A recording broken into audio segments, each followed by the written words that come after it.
Зеленский уже отказался ехать в Гомель. Только что пришла информация. Бедный Путин. Бедный Путин. То предлагают, то назад отступают. Мне его, честно говоря, жаль.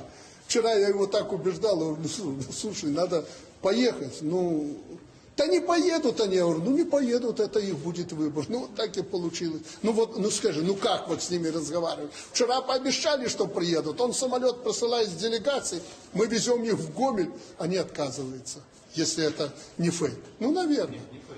Ну так ну, вот, пожалуйста, вам выбор. Вы думаете, это Володя Зеленский принял решение? Да нет, он озвучил его.